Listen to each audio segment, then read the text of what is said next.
जिंदाबाद इंसान वार इंसान वार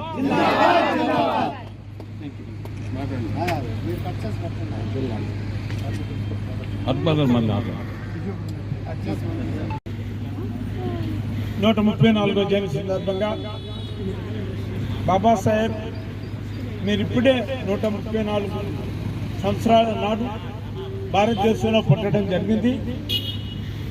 భారతదేశంలో పుట్టిన తర్వాత 1927 వరకు కూడా దేశ విదేశాల్లో ప్రపంచాల్లో ఉన్నత విద్యను అభ్యసిస్తూ భారతదేశాన్ని తిరిగి వచ్చిన తర్వాత 20 మార్చ్ పోరాటాన్ని మంచినీళ్ళ కోసం కొనసాగించిన విషయాన్ని బాగా మర్చిపోలేదు. అక్కడి నుండి ఉద్యమాలు మీరు స్టార్ట్ చేస్తూ మీరు చనిపోయి నిర్యాణం చెందే కూడా బుద్ధాంటి స్తంభ రాసేటంత వరకు కూడా మీరు ఉద్యమాలు కొనసాగిస్తూనే ఉన్నారు. రత్తుతో ఎన్నో విషయాలు చెప్పారు. 1935 యాక్ట్ ప్రకారంగా బాబాసాహెబ్ అంబేద్కర్ మీరు ICS ఇండియన్ సివిల్ సర్వీసెస్ ఉద్యోగాలకు 15 మందిని ఎంపిక చేసి తర్ఫీదై వచ్చిన తర్వాత వారికి మీరు ఇచ్చిన సందేశం పే బ్యాక్ టు సొసైటీ, తిరిగి చెల్లించాలి అని చెప్తే వారు ఎవరు చెల్లించకుండా అట్లాగే వారు అంటే స్వార్థపరంగా తయారయ్యారు.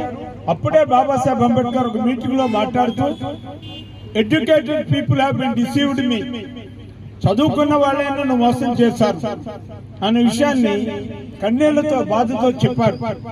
అది గమనించిన వాళ్ళంతా కూడా ఈవేళ మన భీమసేన్ వారు ఎట్లాగైతే ఉద్యోగస్తులుగా ఉంటూ డాక్టర్లు, లాయర్లు, ఇంజనీర్లు, మిగతా అన్ని రకాల ఉద్యోగస్తులు కూడా ఈ భీమ్ వార్ ఏదైతే ఉందో జై భీమ్ వార్, ఈ వార్ను ముందుకు తీసుకువెళ్ళటానికి ప్రయత్నం చేస్తూ ఉన్నారు.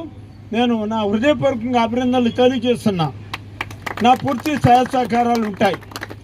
ఇవాళ మహారాష్ట్రలో కానీ లేక ముంబైలో కానీ నాగ్పూర్లో కానీ మొత్తం చూసినట్లయితే కొన్ని నార్థన్ కంట్రీస్లో ఈ రాత్రంతా కూడా నిద్రపోకుండా భజనలు చేస్తూ ప్రార్థన చేస్తూ బాబాసాహెబ్ అంబేద్కర్కి ఘనంగా నివాళులు అర్పిస్తూ రేపు ఉదయాన్నే బాబాసాహెబ్ అంబేద్కర్ మేలుకున్నారు, మనలందరినీ మేల్కొల్పారని నా